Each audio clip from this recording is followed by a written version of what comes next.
কি করছিস রে বেলা? এই তো মা, আমি খেলছি। বেলা মা, আমি তোর জন্য পিঠা বানিয়েছি, আয় খাবি আয়। কি মজা, কি মজা। মা, তুমি সত্যি পিঠা বানিয়েছো? মা, আমি আজ অনেক পিঠা খাবো। কাকিমা, পিঠা তো অনেক সুন্দর সেন্ট বেরিয়েছে। পিঠাগুলো নিশ্চয়ই খেতে অনেক মজা হয়েছে। হ্যাঁ রে বেলা, আমাকে দুটো পিঠা খেতে দিবি?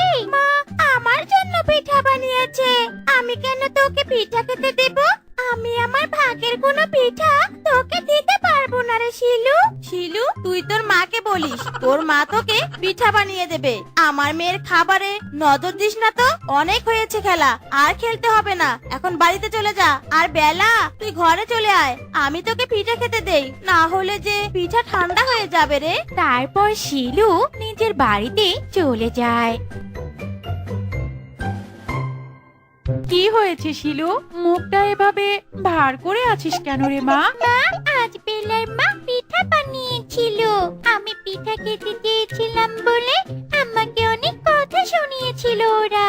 থাক মা, আর মন খারাপ করিস না। মা, তুমি কি আমাকে পিঠা বানিয়ে দেবে? মারে, আমার কাছে তো এখন কোনো টাকা নেই, আর কিছুদিন অপেক্ষা কর রে মা। আমি নকশি কাঁথাটা সেলাই করে সেই নকশি কাঁথাটা বিক্রি করে কিছু টাকা পাবো, আর সেটা দিয়ে তোকে পিঠা বানিয়ে খাওয়াবো। সত্যি বলছো মা, তুমি আমাকে পিঠা বানিয়ে খাওয়াবে?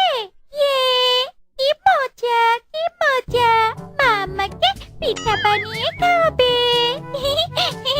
হ্যাঁ রে মা, হ্যাঁ, সত্যি খাওয়াবো। এখন দেখছি আমার মেয়েটার মুখ খুশিতে জলজল করছে। পাগলি মেয়ে আমার। খুশি হব না মানে?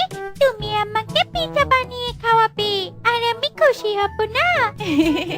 থাম থাম, এত খুশি হতে হবে না। আমি তো বলেছি পিঠা খাওয়ার জন্য তোকে কিছুদিন অপেক্ষা করতে হবে। কোনো সমস্যা নেই মা, আমি অপেক্ষা করব। এর কিছুদিন পর চুমকি শিয়ালিনী নকশি কাঁথা সেলাই করে আর বাঘিনীর কাছে যায়। বাঘিনী মামি, বাঘিনী মামি, বাড়িতে আছো গো? কে? আরে চুমকি যে, তো কি খবর? তোমার নকশি কাঁথাটা দিতে এলাম, আমার যে সেলাইয়ের কাজ শেষ হয়েছে। বাহ, বেশ তাড়াতাড়ি দিলে তো। ও বাবা, কি সুন্দর হয়েছে সেলাইগুলো, একদম আমার মনের মতো। আচ্ছা চুমকি, তুমি একটু দাঁড়াও, আমি তোমার টাকাটা আনছি। এই নাও তোমার টাকা। এ কি, এত বড় একটা নকশি কাঁথা সেলাই করে দিলাম, আর তুমি আমাকে মাত্র এই কটা টাকা দিলে বাঘিনী মামি? এটা কিন্তু ঠিক করলে না। কি যে বলো না চুমকি, একটা নকশি কাঁথার জন্য এখন কি তোমাকে আমার পুরো সম্পত্তি লিখে দেব নাকি? যা দিয়েছি সেটা নিয়েই থাকো, এর বেশি একটা টাকাও আমি দিতে পারবো না। বাঘিনী মামি, আমি তো তোমার সম্পত্তি চাইনি, আমি শুধু আমার ন্যায্য মূল্যটা চেয়েছি। তুমি যে আমাকে একটা নকশি কাঁথা সেলাইয়ের জন্য এত কম টাকা দিলে, তোমার কি একবারও বিবেকে বাঁধলো না বাঘিনী মামি? শোনো চুমকি, আমাকে একদম জ্ঞান দিতে এসো না, তোমারও সব জ্ঞান আমার শুনে কোনো লাভ নেই। তুমি বরং এসব জ্ঞান অন্য কাউকে গিয়ে শোনাও। আর সবচেয়ে বড় কথা হলো, তোমারও সব জ্ঞানের কথা শোনার আমার একদম সময় নেই। এবার এই টাকা নিয়ে এখান থেকে বিদায় হও তো, আমার কিন্তু এসব ভালো লাগছে না। তারপর চুমকি শিয়ালিনী হাঁটতে হাঁটতে একা একাই কথা বলতে থাকে। এবার কি হবে? আমার মেয়েটাকে যে কথা দিয়েছিলাম আমি পিঠা খাওয়াবো, বাঘিনী মামি যে কটা টাকা দিলো এতে তো আমি পিঠা সামগ্রী কিনতে পারবো না।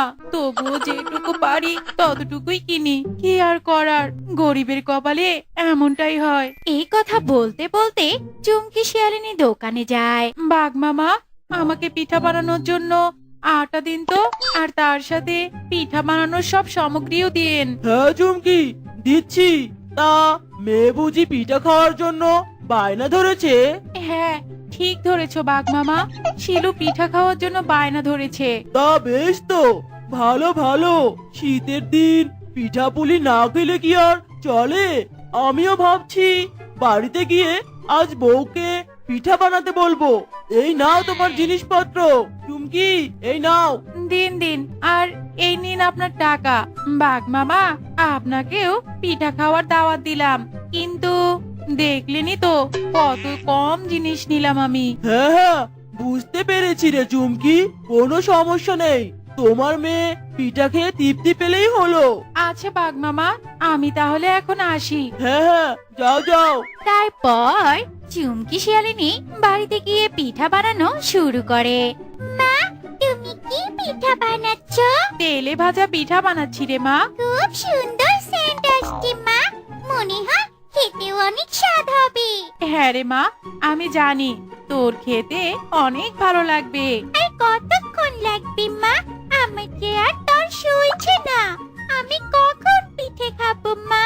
এই তো হয়েছে, এই নে মা তোর পিঠা। মা, মাত্র দুটা পিঠা দিলে, আর পিঠা নেই? কি আর করবো রে মা, যতটুকু টাকা পেয়েছি তা দিয়ে তো দুটোর বেশি বানানো সম্ভব নয়। তুই এ দুটোই কষ্ট করে খেয়ে নে রে মা, আর যে আমার কোনো উপায় নেই। বেশ, তাহলে মা তুমি একটা খাও আর আমি একটা খাই। না না, আমার পিঠা খেতে ভালো লাগে না, তুই খা রে মা, তুই খা।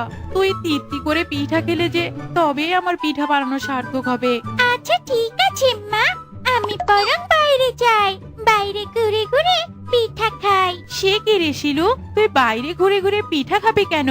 মা, আমি আজ খুশি, অনেক খুশি, তাই তো বাইরে গিয়ে ঘুরে ঘুরে পিঠা খেতে যাই। আচ্ছা মা, আমি এখন যাই তাহলে। আচ্ছা যা আমার পাগলি মেয়ে, কিন্তু শিলু তাড়াতাড়ি বাড়িতে ফিরিস। ঠিক আছে মা, আমি তাড়াতাড়ি বাড়িতে ফিরবো। তারপর শিলু পিঠা দুটো নিয়ে হাঁটতে হাঁটতে বনের মধ্যে গিয়ে খেতে থাকে। তখন মা, গত দুদিন থেকে আমি কিছুই খাইনি। আমাকে কি কিছু খেতে দেবে? খেতে দিলে যে আমার বড্ড উপকার হবে। আপনাকে দেখে মনে হচ্ছে আপনি অনেক ক্ষুধার্ত। আসলে আমার মা অনেক কষ্ট করে আমার জন্য এই দুটো পিঠা বানিয়েছিল, কিন্তু আপনি তো না খেয়ে আছেন। তাই এক কাজ করুন, পিঠা দুটো আপনি খেয়ে নিন। আপনাকে না দিয়ে এই পিঠা যে আমি খেতে পারবো না। এই নিন পিঠা, খেয়ে নিন বুড়িমা। তোমার এত শখের পিঠা তুমি আমাকে দিয়ে দিচ্ছ? তোমার খেতে ইচ্ছে করছে না? আমি তো একটু খেয়েছি, আর আপনাকে এগুলো খেতে দিচ্ছি।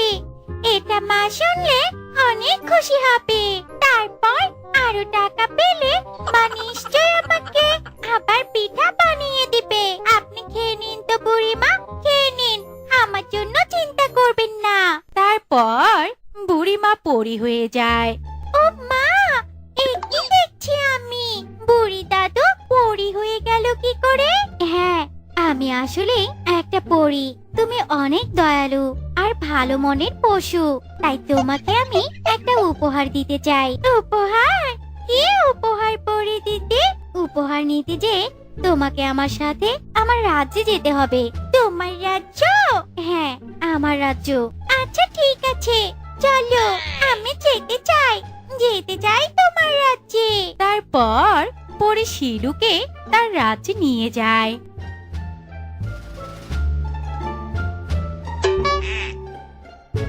বাবা বাবা, তোমার রাজ্য তো দেখছি অনেক সুন্দর।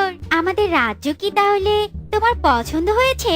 হ্যাঁ হ্যাঁ, পরিচিতি, তোমাদের রাজ্য আমার খুব পছন্দ হয়েছে। আচ্ছা ঠিক আছে, চলো ওদিকটায়। তারপর তারা একটু দূরে যায়। ওই দেখো, একটা সোনার বাড়ি আর একটা পিঠার বাড়ি।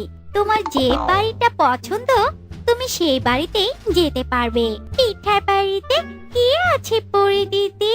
তুমি ভিতরে গেলে দেখতে পাবে। তারপর শিলু সেই পিঠার বাড়িতে যায়। ও মা, এত পিঠা, এত পিঠা তো আমি আগে কখনো দেখিনি। হ্যাঁ, অনেক পিঠা। তোমার যত ইচ্ছা তুমি ততগুলো পিঠা খেতে পারবে। ও মা, তাই? তাহলে তো মাকে সঙ্গে করে নিয়ে আসলে আরো অনেক মজা হতো। মাও পিঠা খেতে পারতো। তারপর শিলু পিঠা খাওয়া শুরু করে। বাহ, পিঠাগুলো তো অনেক সুস্বাদু। আরো পিঠা খাও শিলু, আরো পিঠা খাও। না, আর খাবো না। মাকে ছাড়া কখনো এত খাবার খাইনি আমি। তাই মায়ের জন্য মনটা খুব খারাপ করছিল। আচ্ছা বেশ, তাহলে এই নাও একটা ছোট পিঠার বাড়ি। এটা তো একদম ছোট একটা পিঠার বাড়ি।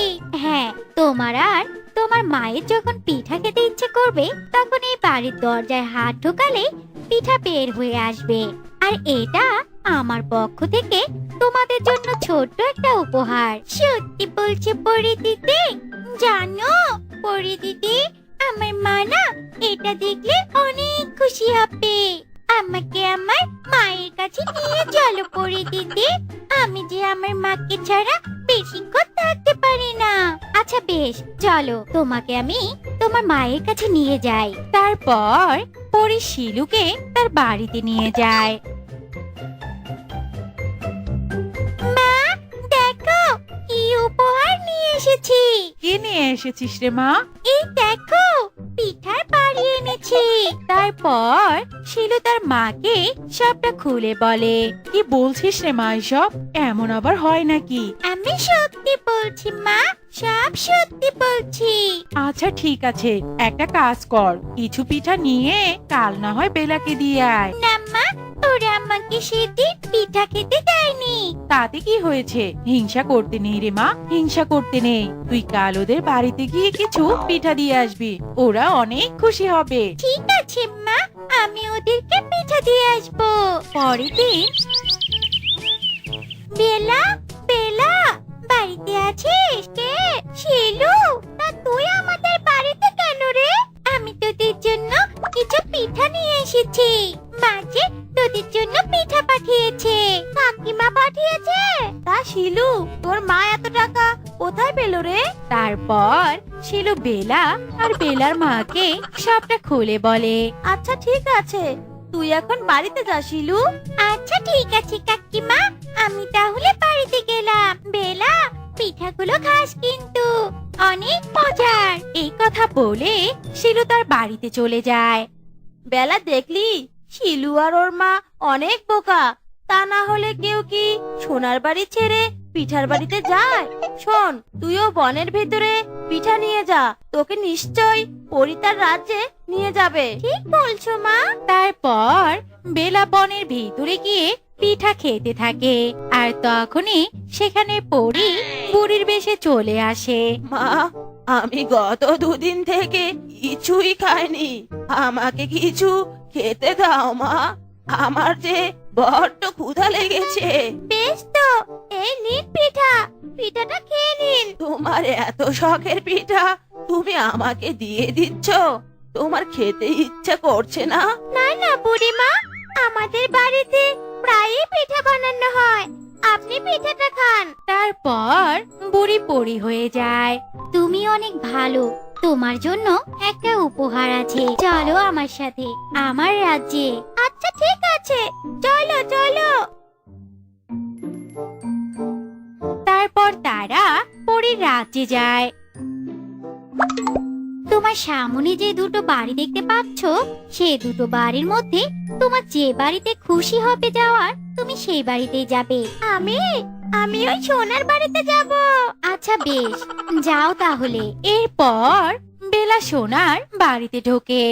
কি, এই বাড়িতে তো দেখছি কিছুই নেই। তুমি তো নিজেই বাড়িটা পছন্দ করেছো, সেটার ভেতরে যে এমনই, কি আর করা যাবে বেলা? তোমরা তো শিলুকে পিঠার বাড়ি দিয়েছো, আমাকে তাহলে এখন তুমি সোনার বাড়ি দাও। সে কি, তুমি লোভ করে এখানে এসেছিলে? আমি তো তোমাকে পিঠা খাইয়েছি, এখন আমাকে তাহলে উপহার দাও। বেশ, তুমি যখন আশা করে এসেছো, আমি তোমাকে একটা পিঠার বাড়ি দেব। না না, মা তো আমাকে সব সময় পিঠা বানিয়ে খাওয়ায়, আমি পিঠার বাড়ি চাই না, আমাকে তুমি সোনার বাড়ি দাও। তুমি অনেক লোভী একটা মেয়ে, তাই তুমি কিচ্ছুটি পাবে না, তোমাকে খালি হাতেই ফিরতে হবে। আর এই নাও তোমার পিঠা, এখন ওগুলো নিয়ে বাড়ি চলে যাও। তারপর বেলা বাড়িতে চলে আসে।